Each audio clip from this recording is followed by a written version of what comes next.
China में तेजी से फैल रहा है और कोरोना वायरस की वजह से मुतादिद लोग जिंदगी की बाजी हार चुके हैं। ये खतरनाक वायरस दुनिया के मुख्तलिफ ममालिक में भी बड़ी तेजी से फैल रहा है। इस खतरनाक वायरस को एक साजिश के तहत चाइना की इकोनॉमी तबाह करने के लिए फैलाया गया है। ये खदशा जाहिर किया जा रहा है कि कोरोना वायरस पाकिस्तान में भी दाखिल हो चुका है। इस वक्त China, America, France, Japan, south Korea, Taiwan, Singapore, Thailand, Australia, Nepal, Vietnam और हांगकांग वो ममालिक हैं जहां पर कोरोना वायरस डायग्नोस हो चुका है और ये वायरस चाइना से फैल रहा है। इस वक्त तकरीबन चाइना के 11 शहर सील कर दिए गए हैं। मगर सबसे ज्यादा हैरान कुन बात ये है कि 2017 में एक फ्रेंच राइटर और कलरिस्ट ऑफ कॉमिक जीन-वेस फेरी की सीरीज में खुल्लम खुल्ला कोरोना वायरस के बारे में बताया गया है। अब सवाल ये पैदा होता है कि क्या इन लोगों को कोरोना वायरस का पहले से ही मालूम था? ये बिल्कुल इसी तरह की बात है कि जिस तरह 16 साल पहले एक कार्टून के अंदर डोनाल्ड ट्रंप को प्रेसिडेंट दिखाया गया था। उस वक्त किसी के वहमो गुमान में भी नहीं था, बल्कि ये सब पहले ही प्री प्लान था।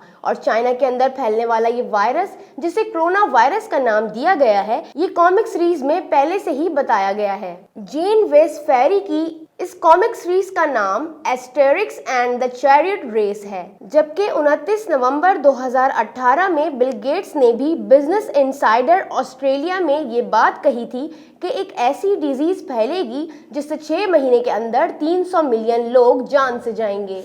बिल गेट्स ने कहा कि हमें इस डिजीज से निपटने के लिए ऐसे तैयार होना चाहिए जैसे हम किसी जंग के लिए तैयारी करते हैं। अब सोचने की बात यह है कि फ्रांस के कॉमिक राइटर और बिल गेट्स जैसे मकबूल तरीन शख्स को कोरोना वायरस जैसे खतरनाक डिजीज का पहले से ही मालूम होना एक इत्तेफाक है या कोई साजिश का अंदेशा। Sadia Shoaib, DNN news, Karachi.